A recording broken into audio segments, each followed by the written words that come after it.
I is the first-person singular nominative case personal pronoun in modern English. It is used to refer to oneself and is capitalized, although other pronouns, such as he or she, are not capitalized.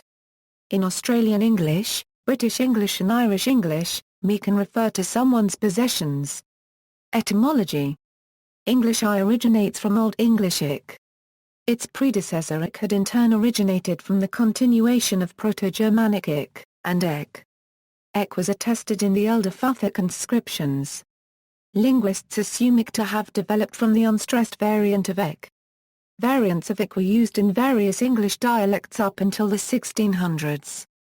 Germanic cognates are, Old Frisian ik, Old Norse ek, Old High German and Gothic ik, and in Dutch also ik. The Proto-Germanic root came, in turn, from the Proto-Indo-European language.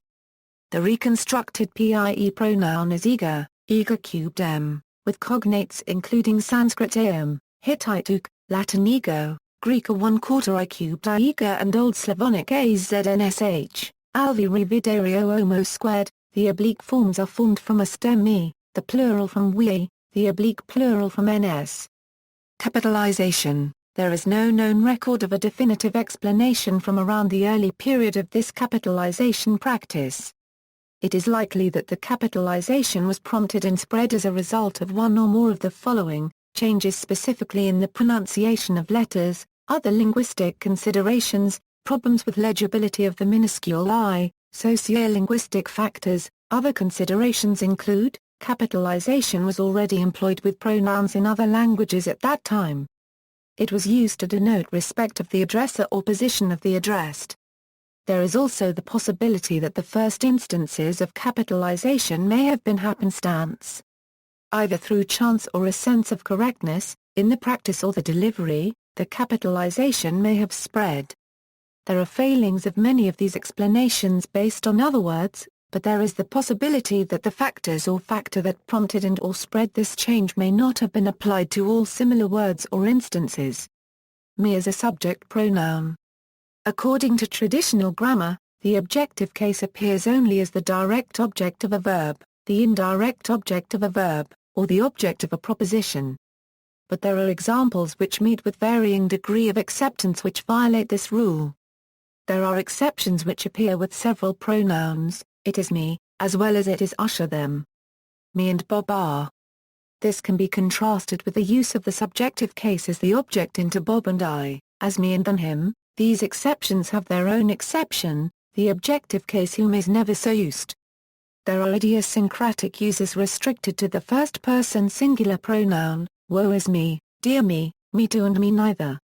In Caribbean dialect me can be the subjective case form, tables, ab. The possessive forms were used as genitives before words beginning with a vowel sound and letter h.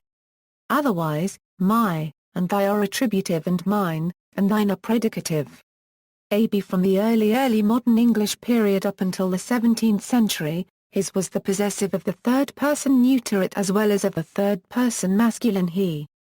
Genitive it appears once in the 1611 King James Bible as growth of its own accord.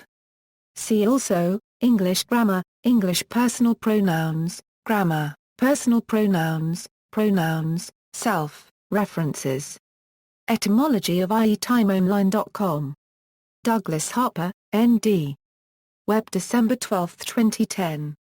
Etymology of me Etymology.com. Douglas Harper, N.D. Web December 12, 2010. Hillock, Elaine. Some, pronoun I again. Linguist List 9.253, NP, Web February 20, 1998. Jacobson, Martin. Some, pronoun I. Linguist List 9.253, NP, Web February 20, 1998. Mahoney, Nicole.